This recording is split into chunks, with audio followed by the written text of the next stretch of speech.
අයිබෝවන් TNL රාත්‍රී 8:55 ප්‍රවෘත්ති ප්‍රකාශය සමගින් මම මේනුකා දම්සරණී. මුලින්ම අවධානය ප්‍රධාන ප්‍රවෘත්ති සිරස්තල වෙත.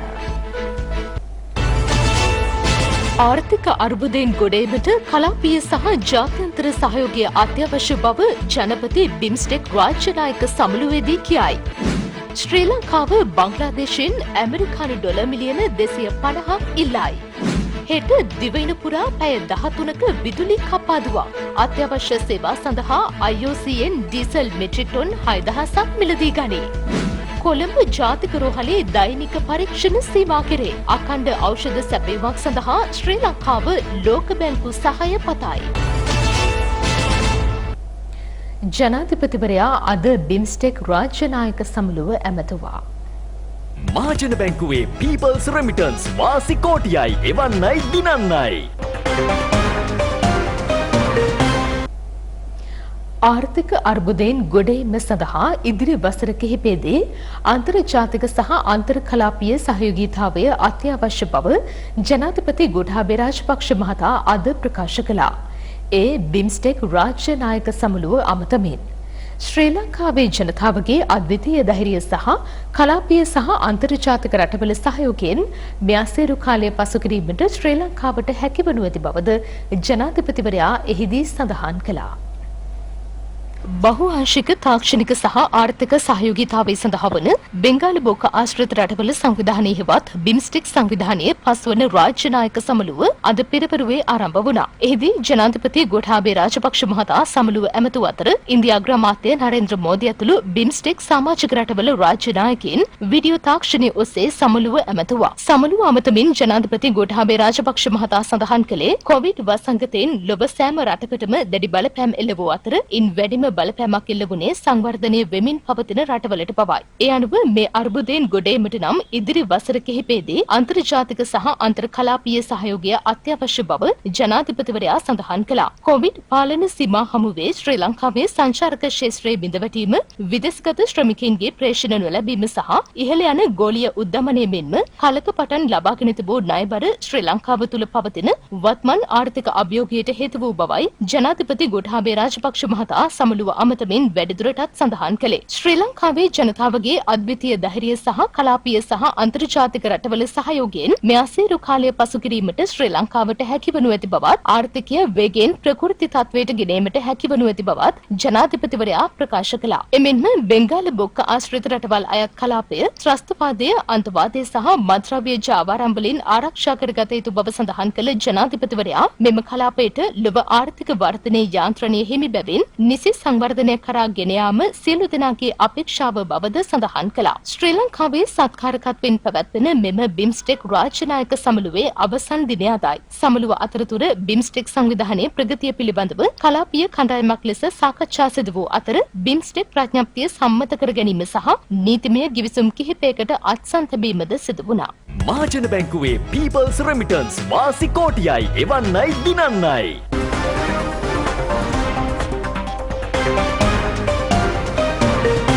අලුතෙන් SLT Mobitel Home 4G LTE connection ගන්න අයට වටිනා ටැබ් කම්පියුටර් සහ data දීමනා.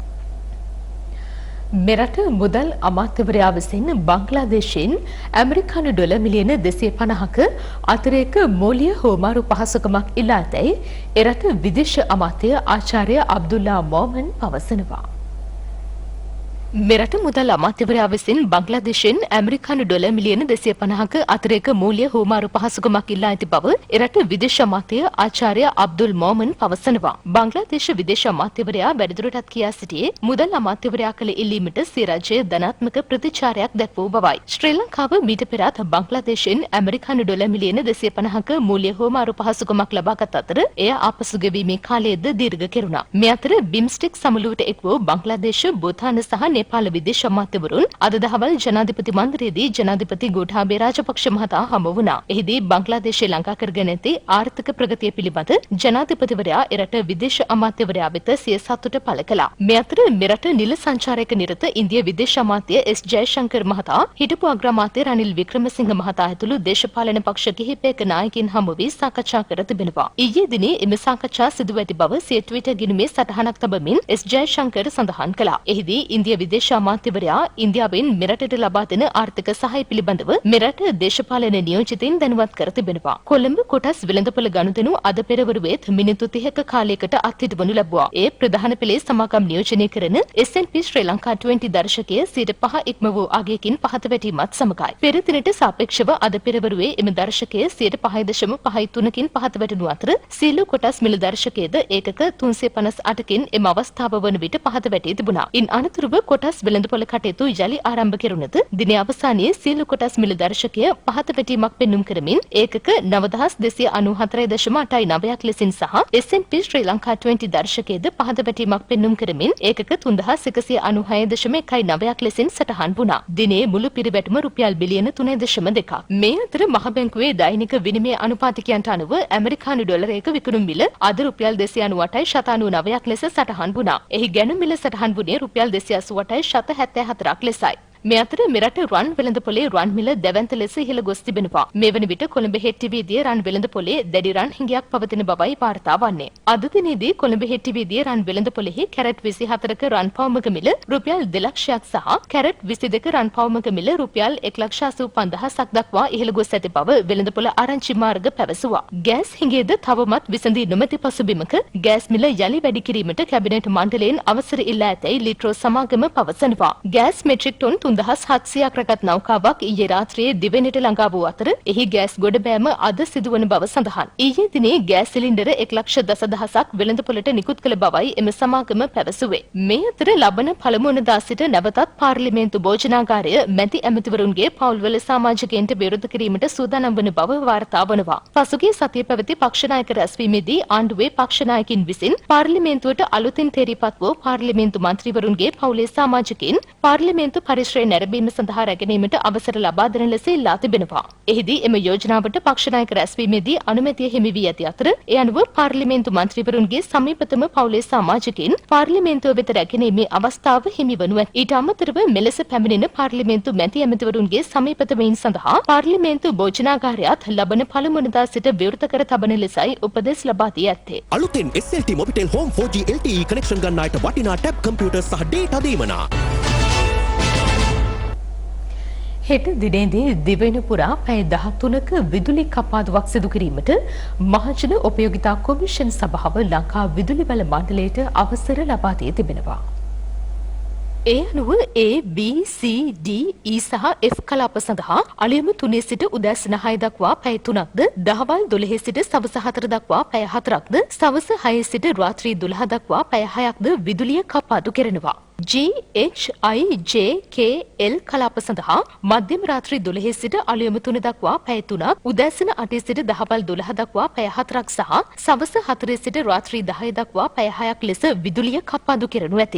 P, Q, R, S කලාප සඳහා අලුයම 3 සිට උදෑසන 6 දක්වා පැය 3ක්, දහවල් 12 සිට සවස 4 දක්වා පැය 4ක් සහ සවස 6 සිට රාත්‍රී 12 දක්වා පැය 6ක් විදුලිය කපාදු කෙරෙනවා. T, U, V, W කලාප සඳහා විදුලිය කපාදු කෙරෙන්නේ මධ්‍යම රාත්‍රී 12 සිට අලුයම 3 දක්වා පැය 3ක්, උදෑසන 8 සිට දහවල් 12 දක්වා පැය 4ක්, සවස 4 සිට රාත්‍රී 10 දක්වා පැය 6ක් ලෙසයි. මේ අතර M, N, O, X, Y, Z යන කාර්මික කලාප සඳහා අලුයම 5:30 සිට උදෑසන 9 දක්වා පැය 3යි විනාඩි 30ක කාලයක් සහ සවස 4 සිට සවස 6 දක්වා පැය 2ක කාලයක් ලෙස පැය 5යි විනාඩි 30ක විදුලි කපාදුවක් සිදු කෙරෙනු ඇත. මීට අමතරව කොළඹ නගර සීමාවට උදෑසන 6 සිට උදෑසන 9:30 දක්වා පැය 3යි විනාඩි 30ක කාලයක් විදුලිය කපාදු කිරීමට නියමිතයි. අදත් දිවයින පුරා පැය 10ක විදුලි කපාදුවක් සිදු කිරීම සඳහා මහජන උපයෝගිතා කොමිෂන් සභාව ලංකා විදුලි බල මණ්ඩලයට අවසර ලබා දී තිබුණා. පවතින ඉන්ධන අර්බුදය සහ වියලි කාලගුණය සමග දෛනික විදුලි කපාදුව ඉදිරියේදී පැය 15ක් පමණ දීර්ඝ විය හැකි බවටයි විදුලි ඉංජිනේරුවරුන් අනතුරු අඟවන්නේ.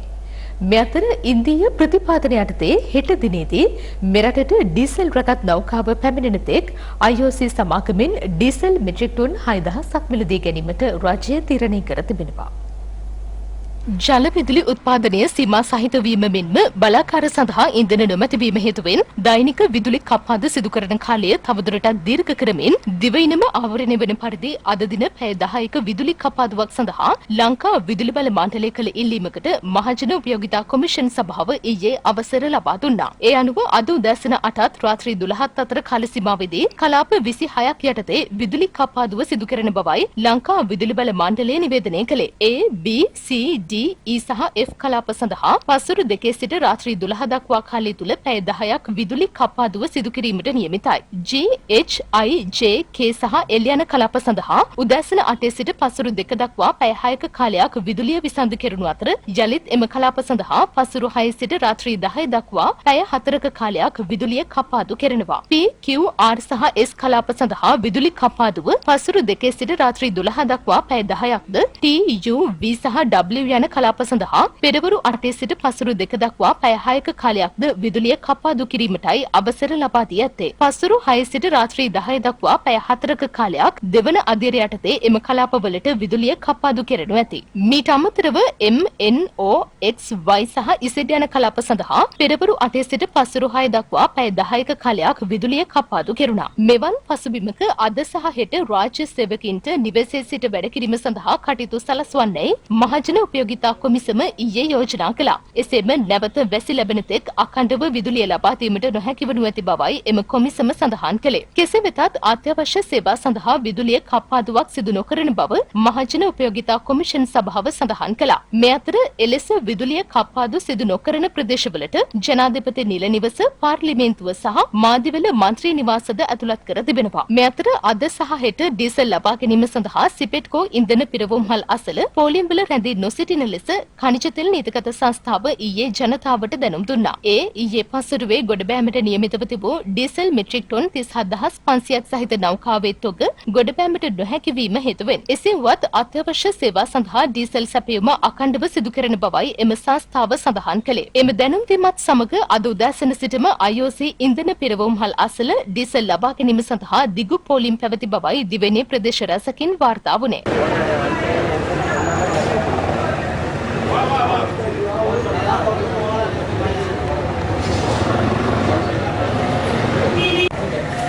හෙට දිනේ තවත් ඩීසල් මෙට්‍රික් ටොන් 40000ක් රැගත් නෞකාවක්ද ලබන මාස 5 වනදා සහ 8 වනදා වන විට තවත් ඩීසල් මෙට්‍රික් ටොන් 40000 බැගින් රැගත් නෞකා දෙකක්ද දිවයිනට ළඟා වීමට නියමිත බවයි ලංකා khනිජ තෙල් නීතිගත සංස්ථාව පැවසුවේ. කෙසේ වෙතත් හෙට දිනේදී ඉන්දිය ප්‍රතිපාදනය යටතේ මෙරටට ලැබීමට නියමිත ඩීසල් රැගත් ඉන්ධන නෞකාව පැමිණෙනතුරු රජය විසින් ඉන්දිය ඔයිල් සමාගමෙන් ඩීසල් මෙට්‍රික් ටොන් 6000ක් මිලදී ගැනීමට තීරණය කර ඇති බව බලශක්ති අමාත්‍ය ගාමිණී ලොකුගේ සඳහන් කළා. අදාළ ඩීසල් තොගය විදුලි උත්පාදනය ඇතුළු අත්‍යවශ්‍ය සේවා සඳහා යොදා ගැනීමට නියමිතයි. ඉන්ධන පිරවුම්හල් වලට ඉන්ධන බෙදා හැරීම පිළිබඳ ගැටලු ඇතනම් ඒ පිළිබඳ තමා දැනුවත් කරන ලෙස බලශක්ති අමාත්‍ය ගාමිණී ලොකුගේ මහතා දැනුම් දුන්නා. ඒ අනුව 0777 414 241 යන දුරකථන අංකය මගින් අදාළ ප්‍රශ්න පිළිබඳ තමා දැනුවත් කරන ලෙසයි අමාත්‍යවරයා ඊයේ සඳහන් කළේ. කෙටි විරාමයකින් පසු තවත් ප්‍රවෘත්ති බලාපොරොත්තු වන්න.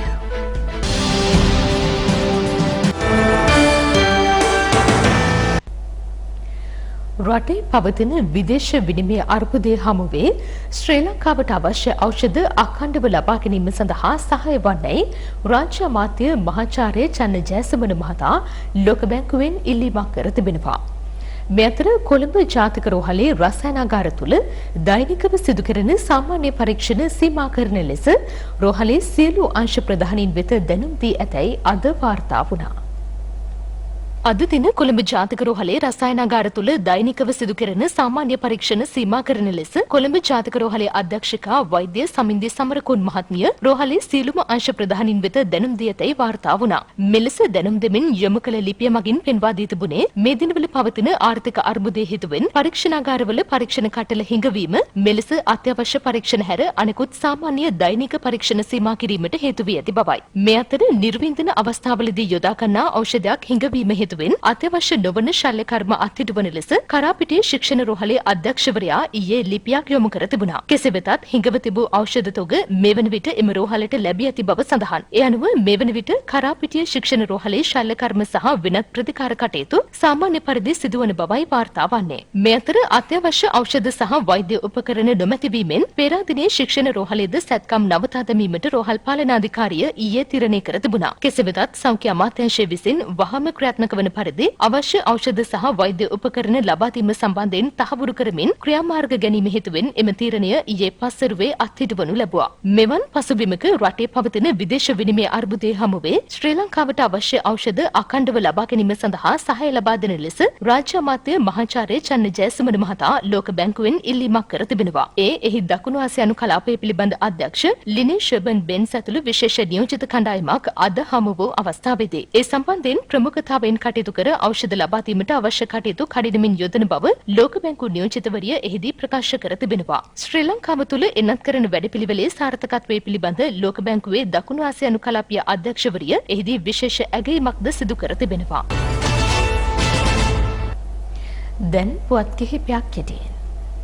ලංකා කම්කරු කොංග්‍රසයේ නායකයා ලෙස ඌව පළාත් හිටපු අමාත්‍යවරයෙකු වන සෙන්ඩිල් තොණ්ඩමන් මහතා පත් කර තිබෙනවා. හැටන් කොටගල පිහිටි එම පක්ෂ මුලස්ථානයේ අද රැස් වූ ජාතික සභාවේදී ඒකමතිකව මෙ පත් කිරීම සිදු කර ඇති බවයි වාර්තා වුණේ. ලංකා කම්කරු කොංග්‍රසයේ සභාපති සහ බහණ්ඩාකාරික ලෙස පාර්ලිමේන්තු මන්ත්‍රී එම් රාමේශ්වරන් මහතා තෝරා පත් කරගෙන තිබෙනවා. රුපියල් කෝටි 5කට අධික වටිනාකමකින් යුතු අයිස් මද්‍රව්‍ය තොගයක් සමග සැකකරුවන් දෙදෙනෙකු ග්‍රෑන්ඩ් පාස් බණ්ඩාරනායක වටරව් මාසල සිදු කළ වැටලීමකදී පොලිස් විශේෂ බලකාය මගින් අත්අඩංගුවට ගෙන තිබෙනවා. කිලෝ 4 ග්‍රෑම් 900ක් පමණ වන එම අයිස් මද්‍රව්‍ය තොගය බහුදින යාත්‍රා මගින් විදේශ රටවල සිට මෙරට මන්නාරම වෙරළ තීරයට රැගෙන ආපසු කොළඹ සහ අවට ප්‍රදේශවල ගැනුම්කරුවන් වෙත බෙදා හරින බවටයි අනාවරණය වී ඇත්තේ. අත්අඩංගුවටගත් පුද්ගලයන් 41 සහ 43 යන වයස්වල පසුවන මන්නාරම සහ වවුනියාව ප්‍රදේශවල පදිංචිකරුවන්. පළාත් කිහිපයක් සඳහා කාලගුණ විද්‍යා දෙපාර්තමේන්තුවේ ස්වභාවික විපත් පිළිබඳ పూర్ව අනතුරු ඇඟවීමේ මධ්‍යස්ථානයේ විසින් උණුසුම් කාලගුණ තත්ත්වය පිළිබඳ අවවාදාත්මක නිවේදනයක් නිකුත් කර තිබෙනවා. ඒ හෙට දිනේට බලංගු වන ලෙසයි. ඒ අනුව උතුරු මැද සහ වයඹ පළාත්වලත් ත්‍රිකුණාමලය සහ මඩකලපුව දිස්ත්‍රික්කවලත් ඇතැම් ස්ථානවලට උණුසුම් දර්ශකය එනම් මිනිස් සිරුරට දැනෙන උණුසුම අවධානය යොමු කළ යුතු මට්ටමක පවතිනු ඇති බවටයි අපේක්ෂා කෙරෙන්නේ. මේ අතර උතුරු පළාත හැර දිවෙනේ බොහෝ ප්‍රදේශවල සවස් කාලයේදී හෝ රාත්‍රී කාලයේදී තැනින් තැන වැසි හෝ ගිගුරුම් සහිත වැසි ඇතිවන බව කාලගුණ විද්‍යා දෙපාර්තමේන්තුව පවසනවා. සබරගම මධ්‍යම සහ ඌව පළාත්වලත් ගාල්ල මාතර සහ කුරුණෑගල දිස්ත්‍රික්කවලත් ඇතැම් ස්ථානවලට මිලිමීටර 75ට වැඩි තරමක තද වැසි ඇතිවීමේ හැකියාවක් පවතින බවයි එම දෙපාර්තමේන්තුව නිවේදනය කළේ. තවත් කෙටි විරාමයක් දැන්.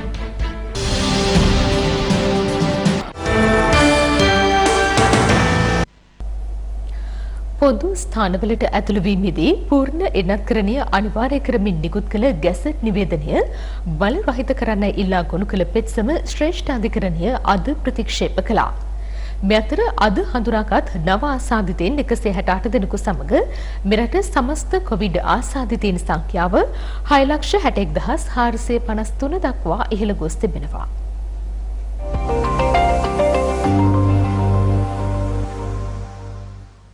අදත් මෙරටින් කොවිඩ් මරණ 4ක් වාර්තා වුණා. ඒත් සමග සමස්ත මරණ සංඛ්‍යාව 16473ක්. මෙලෙස මියගොස් ඇතේ වයස අවුරුදු 60ට වැඩි වයස් කාණ්ඩයේ පිරිමි පුද්ගලයන් 9 දෙනෙක්. මෙරට සුවය ලැබූ ආසාදිතයින් සංඛ්‍යාව 6,37,223ක් වන අතර ඒ අනුව තවත් 7,593 දෙනෙක් නිවෙස්ගතව සහ රෝහල්ගතව ප්‍රතිකාර ලබනවා. මේ අතර පොදු ස්ථානවලට ඇතුළු වීමේදී පූර්ණ එනත්කරණය අනිවාර්ය කරමින් නිකුත් කළ ගැසට් නිවේදනය බල රහිත කරන්නයි ඉල්ලා ගොනු කළ පෙත්සම ශ්‍රේෂ්ඨ අධිකරණය අද ප්‍රතික්ෂේප කළා. පෙත්සම සලකා බැලූ පංච පුද්ගල විනිසුරු මණ්ඩල විසිනුයි අද මේ නියෝගය ලබා දී ඇත්තේ. ලබන අප්‍රේල් මාස 30 වනදා සිට පොදු ස්ථානවලට ඇතුළු වීමේදී එනත් කාඩ්පත අනිවාර්ය කිරීමට රජය තීරණය කර තිබෙනවා. කොවිඩ් මර්ධන එනත්කරණ යටතේ මෙතෙක් බූස්ටර් මාත්‍රාව ලබාගත් සංඛ්‍යාව 78,67,739ක්. තවමත් අපිට කියන්න තියෙන්නේ මේ ලෝකයේ එක පැත්තක රෝගය අඩු වෙනකොට තවත් පැත්තකින් රෝගීන් වැඩි වෙනවා. ලංකාවේත් එක දිනයක් රෝගීන් 100ට අඩුවෙන් වාර්තා වුණත් දිගින් දිගටම දැන් පෙනී යන දේ තමා ඊයේ සහ අද වෙනකොට අද ඊයේ වාර්තා වුණු රෝගීන් සංඛ්‍යාව 200 ඉක්මවලා තියෙනවා. ඉතින් ඒ නිසා මේක ඉහළ පහළ යෑමක් හැම වෙලෙම සිද්ධ වෙනවා. ලෝකේ පුරාම මේක යම් ආකාරයකට පාලනය වෙන තෙක් ලංකාවෙත් ඒක දැඩි ලෙස පාලනය කිරීම අවශ්‍ය වෙනවා. ඒ නිසා තමයි අපි දිගටම කියන්නේ විශේෂයෙන් මේ උත්සව සමයේ සෞඛ්‍ය පුරුදු රැකීම ඉතාමත් වැදගත්. ඒ වගේම තුන්වන මාත්‍රාව සහ අනිකුත් නියමිත එන්නත් මාත්‍රා ලබා ගැනීම අනිවාර්යයෙන්ම කළ යුතුයි කියලා. සෞඛ්‍ය සේවා අධ්‍යක්ෂ ජනරාල්තුමා නිතිපතා ඒ වගේම නිරන්තරයෙන් අපේ ආපදා කළමනාකරණ ඒකකයේ තියෙනවා. ඒකත් එක්ක කටයුතු කරමින් රෝහල් ප්‍රධානීන් හා සාකච්ඡා කරමින් යම් ස්ථානවල විදුලි කප්පාදුවත් හින්දා ඇතිවන්නට පුළුවන් ගැටලු වලට විසඳුම් සොයමින් කටයුතු කරනවා. ඉතින් ඒ අනුව මේ දක්වා එවැනි තත්ත්වයක් වාර්තා වෙලා කියන්නේ ඕනම තැනක ICU එකක් එහෙමත් නැත්නම් HDU එකක් විදුලි කප්පාදුවත් එක්ක යම් ආකාරයකට ඒකට බලපෑමක් එනවා. ඒක අපිට නැහැ කියන්න බෑ. නමුත් ඒක රෝගීන්ගේ සත්කාර සේවාව අඩපණ කිරීමට තරම් වෙන්න කලින් අපි ඒක නිවැරදි කරගන්න අවශ්‍ය කටයුතු කරනවා. තවත් කෙටි විරාමයක් දැන්.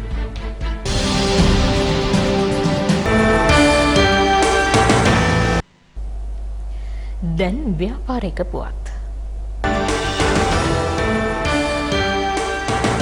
2021 වර්ෂයේ ආර්ථික වර්ධන වේගය 3.7ක් බව ජනලේඛන හා සංඛ්‍යාලේඛන දෙපාර්තමේන්තුව පවසනවා. එය 2020 වර්ෂය තුල වාර්තා වූ 3.6ක ඍණ වර්ධන වේගය හා සසඳන විට වර්ධනයේ වැඩිවීමක් බවයි එම දෙපාර්තමේන්තුව සඳහන් කළේ. එමෙන්ම ස්ථාවර මිල ගණන් යටතේ රුපියල් මිලියන 95,32,909ක් ලෙස 2020 වර්ෂයේ වාර්තා වූ ශ්‍රී ලංකාවේ දළදේශීය නිෂ්පාදිතය 2021 වර්ෂයේදී රුපියල් මිලියන 98,81,397ක් ලෙස ඉහළ ගොස් තිබෙනවා. කෙසේ වෙතත් 2019 වසරේ වාර්තා වූ රුපියල් මිලියන 98,90,468ක සිට 2020 වර්ෂයේදී මූර්ත දළදේශීය නිෂ්පාදිතය රුපියල් මිලියන 95,32,909 මට්ටමට අඩු වී ඇතැයි සඳහන්. 2020 සිවුවන කාර්තුවේ වාර්තා වූ 1.3ක ධන වර්ධන වේගය හා සසඳන විට 2021 සිවුවන කාර්තුව සඳහා දළදේශීය නිෂ්පාදිතයේ වර්ධන වේගය 1.8ක් ලෙස අස්තමේන්තු කර තිබෙනවා. ඒ අනුව 2021 වසරේ සිවුවන කාර්තුව තුළ සමස්ත සේවා කටයුතු 3.8ක සැලකිය යුතු ධන වර්ධන වේගයක් වාර්තා කර ඇති අතර කෘෂිකාර්මික හා කර්මාන්ත ආර්ථික කටයුතු 4.9ක සහ 0.2ක ඍණ වර්ධන වේගයක් වාර්තා කර ඇතැයි ජනලේඛන හා සංඛ්‍යාලේඛන දෙපාර්තමේන්තුව පවසනවා.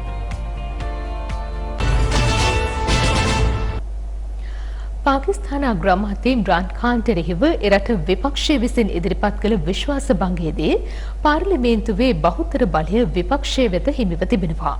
ඒ අනුව අද පසුරුවේ අග්‍රාමාත්‍යවරයා ජාතිය අමතා සියදුරෙන් ඉල්ලා අස්වීමටයි සැලසුම් කර තිබුණේ. කෙසේ වෙතත් ඉම්රාන් ඛාන් අග්‍රාමාත්‍යවරයා ජාතිය ඇමතීම කල් දමා ඇති බව විදෙස් මාධ්‍ය අද පසුරුවේ වාර්තා කළා. ඒ සමගින් දැන් විදෙස් පුවත්.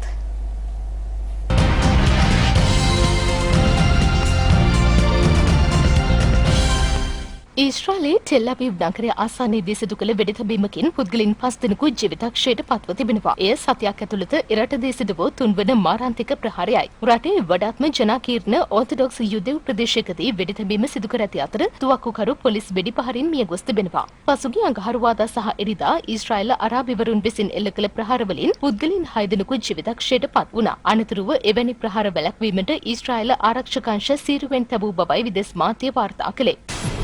පාකිස්තාන අග්‍රාමාත්‍ය ඉම්රාන් ඛාන් එරෙහි විශ්වාස භංග යෝජනාව ඊයේ එරට පාර්ලිමේන්තුවට ඉදිරිපත් කෙරුණා. පාකිස්තානයේ ආර්ථිකය නිසි ලෙස කළමනාකරණය නොකිරීමෙන් රට බරපතල ආර්ථික අර්බුදයකට ඇද දමා ඇතැයි චෝදනා කරමින් මෙම විශ්වාස භංග යෝජනාව ඉදිරිපත් කර තිබෙනවා. යෝජනාව හෙට දිනේදී විවාදයට ගැනීමට නියමිත අතර ඒ සම්බන්ධ ඡන්ද විමසීම අප්‍රේල් මාස 3 වෙනිදා පැවැත්වීමට නියමිතයි. යම් චෝදනාවක් සඳහා නඩු විභාගයකින් තොරව යමෙකු ඝාතනය කිරීම වෛරී අපරාධයක් බවට පත් කිරීමේ නීතියට ඇමරිකානු ජනාධිපතිවරයා අත්සන් තබා තිබෙනවා. ද්වේෂ සහගත අපරාධයක ප්‍රතිඵලයක් ලෙස ඝාතනයක්, මරණයක් හෝ තුවාලයක් සිදු කරන පුද්ගලයෙකුට මේ අනුව වසර 30ක් දක්වා සිරදඬුවම් හිමිවනු ඇත. වසර 100කට අධික කාලයක් ඇමරිකානු නීති සම්පාදකයින් විසින් මේ නීතිය සම්මත කර ගැනීමට උත්සාහ කළද එය අසාර්ථක වී තිබුණා. 1955 වසරේදී මිසිසිපිහි සිවිල් අයිතිවාසිකම් වෙනුවෙන් පෙනී සිටීමේ වරදට මිලිච්ච ලෙස ඝාතනය කෙරුණු තරුණයෙකු නමින් මේ පනත නම් කර තිබෙනවා. ක්‍රීඩා පිටියේ තොරතුරු වෙතයි දැන් අවධානය.